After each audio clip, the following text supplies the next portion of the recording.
Eles pregam acreditando que todas essas coisas ainda vão acontecer. Então, depois da cruz, não existe mais profetas nem pastores. Durou até João esses ministérios. Assim sendo, não há mais unção de quem quer que seja. Então, o que esse líder religioso influente falou e que outros também falam, eles estão mentindo e enganando a si mesmo e enganando todos os incautos que pertencem a esses lugares. Eles tentam justificar esses títulos. Lá em Efésios, no capítulo 4, no versículo 11, eles usam esta passagem para justificarem os seus títulos de evangelistas, de pastores, de mestres, de apóstolos, etc, etc. Paulo aqui, ele diz, ele chamou, ele quem? Jesus de Nazaré, formou o seu ministério para os judeus, os eleitos, o ministério da circuncisão para dizer que ele era o Messias. Foi para isto que ele formou o seu ministério, dando títulos a eles de apóstolos. E que os profetas haviam profetizado para Israel. Foi para isso que o Nazareno formou o seu apostolado. E essa responsabilidade foi dada a Pedro.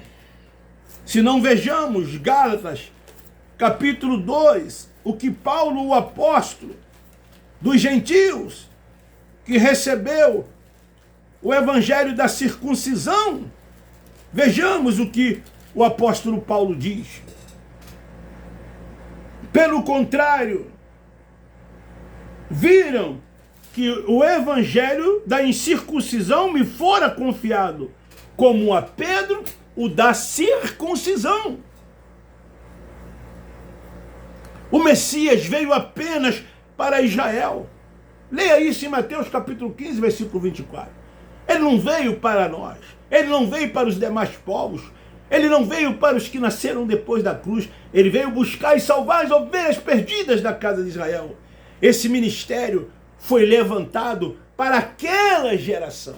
Mas eles pegam, porque Paulo, o apóstolo da graça, escrevendo aos irmãos ali em Éfeso, no capítulo 4, 11, então eles trazem isso para os dias de hoje, e para os dias que se passaram, e para os dias que virão, e disso fazem pastores, fazem apóstolos, fazem evangelistas, etc, etc, etc. E o que as pessoas querem são títulos. Elas querem ser chamadas de pastores. Muitos estão ali por causa disso. Elas querem serem promovidas. Vai a uma consagração, aspas, dessas, e você vê a alegria das pessoas. E depois de consagrados, eles de posse de uma carteira que eles dizem que é convencional, ora da convenção do seu estado, ora da convenção nacional, ora de um conselho de pastores, e então eles saem por aí pregando nos púlpitos desses templos, dando carteiradas, alguns com ministério itinerante. Tudo quanto é movimento que existe, eles estão presentes. Não importa se é segunda, terça, quarta, quinta, sexta, sábado, domingo, porque a grande maioria não trabalha, eles são preguiçosos, nunca gostaram de trabalhar. E tem um grupo de irmãos que bancam tudo isso, que custeiam tudo isso. Eles viajam para outros estados, nas tais convenções, muitas das vezes até para outros países. Hospedam-se nos melhores hotéis, voam de avião, e quantos de vocês nunca andaram nem de avião? E depois eles criam um suposto relatório dizendo que aconteceu o que fez. E nada disso nunca trouxe nenhum benefício para quem quer que seja, a não ser para eles, que se deleitaram, que conheceram os lugares. Eu me lembro que uma vez eu fui a uma convenção da CGADB em Fonte Nova, lá no estado da Bahia.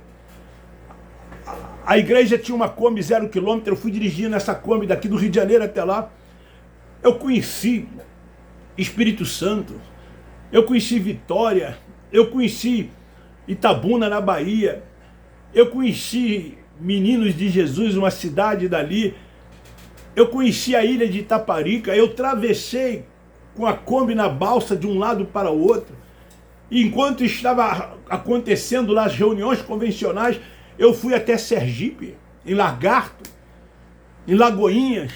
Eu fiz um turnê e tudo bancado pela igreja. Eu fui como pastor presidente e mais alguns pastores auxiliares. Tudo custeado pela igreja. Gente, é isso que acontece. E nunca mais eu fui. Falei, não, isso não está certo, isso não está correto. E nunca mais participei de coisa alguma, porque nada disso traz benefício para quem quer que seja, a não ser para aqueles que estão desfrutando de todas essas coisas. Querido, hoje o ministério é do Espírito. Ele habita em nós. Romanos capítulo 8, versículo 14. Depois você leia. Somos filhos, e os filhos são guiados pelo Espírito Santo que habita em nós. Se não existem mais profetas, isso é meio de vida e profissão. Até porque não existem mais, porque tudo já foi feito. Nada mais se tem que fazer. O justo, ele viverá pela fé. O que é viver pela fé? Viver pela fé não é andar por vista. É tomar posse de tudo quanto ele já fez. É dizer, eu já sou abençoado, já sou protegido, eu já sou guardado. Eu sou eleito, predestinado. Eu já sou curado. Tudo ele já fez. Então o justo viverá pela fé. Tomando posse de todas as coisas. Levantando, acreditando que é o melhor dia da sua vida. Acreditando que tudo de bom já aconteceu e que ele vai apenas esperar as horas passarem para que ele possa tomar posse. Isso é fé. Mas lá, eles até citam isso, mas lá eles andam por vista e não por fé. Se as pessoas entendessem a graça, todas as igrejas se fechavam. Se eles tivessem o entendimento da graça. Porque esses lugares não lhes trazem nada de benefício, nada de bom. São fardos e julgos atados sobre os ombros das pessoas. As pessoas ali vivem com sentimentos de culpa, sem poder questionar, obrigadas a aceitar tudo que parte deles, sendo subjugadas, não vivendo a liberdade plena que o Evangelho da graça de Deus nos trouxe, não vivendo como verdadeiros filhos de Deus, orientado e guiado pelo Espírito Santo, vivendo como espirituais e não mais como carnais, tendo a mente iluminada, tendo o entendimento do Espírito Santo e recebendo dele a cada momento a revelação, porque a revelação quem nos dá é ele, quem nos ilumina é ele. Quantos textos você já leu? Eu li quando lá estava, eu li a Bíblia algumas vezes e não entendia o que lia. O meu entendimento era o entendimento do sistema religioso. O meu entendimento era o entendimento que eles queriam que eu tivesse. E hoje eu leio o mesmo texto, mas o Espírito Santo, que iluminou a minha mente, que me dirige, que me guia, pois eu vivo sob os seus cuidados. Ele tem me mostrado essa revelação da sua palavra. Então, se eles tivessem o entendimento da graça, todos esses lugares que são templos religiosos, que eles chamam de igreja, seriam fechados.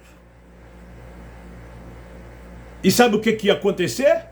Esses enganadores ficariam desempregados. Porque esses lugares são seus negócios, ditos por eles mesmos. Nunca se houve um meio tão fácil de se enriquecer, de ganhar dinheiro, de viver bem, de desfrutar, como na frente de um lugar desse que eles chamam de igreja, tendo um cargo de pastor. É a melhor coisa que existe. Não pagam impostos de nada. Não são perseguidos. não colocam armas em quem quer que seja para dizimar ou ofertar. Eles fazem uma lavagem cerebral nas pessoas. Pegam um texto e fazem desse texto um pretexto para uma doutrina e aí ensina que as pessoas têm que dizimar. Eles nunca leram lá em Malaquias os primeiros versículos.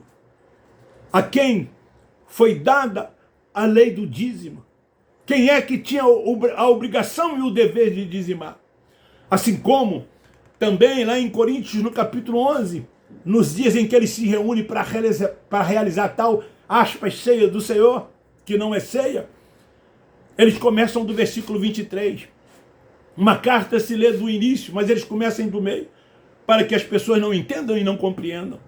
E eles dizem que foi Paulo que mandou ministrar ceia. Então por que Paulo não mandou as outras igrejas que se reuniam em Éfeso, em Colosso, em Corinto, em Roma, em Tessalônica? Porque só a igreja de Corinto Paulo mandou, Paulo ensinou, Paulo doutrinou acerca, aspas, da ceia do Senhor. Se eles leem o contexto desses textos, eles vão entender que Paulo, pelo contrário, estava ali repreendendo o que a igreja de Corinto estava fazendo. E então Paulo mostra para eles o que na verdade Cristo realizou, que foi Páscoa. Paulo não era um dos 12, ele não participou da última Páscoa. Mas esse entendimento ele recebeu do Senhor, como toda revelação do Evangelho da graça de Deus, para que fosse levado até os incircuncisos. Querido, fica aí essa palavra. Esse vídeo está na internet. Procure lá. E você vai saber que pastor foi esse. O pastor que disse essa tamanha asneira, essa tamanha besteira, essa tamanha mentira. Dizendo que o pastor pode fazer o que quiser, não é problema seu. Quando ele diz não é problema seu, ele está falando dos seus membros. Não é problema daqueles que o criticam. Porque ele diz que mesmo esse pastor tendo errado, cometido o que cometeu, ele é ungido de Deus. Mentira, ele não é ungido de Deus, ele nunca foi ungido de Deus. Esse ministério era na velha aliança. Sim, na velha aliança se ungia profetas, se ungia reis.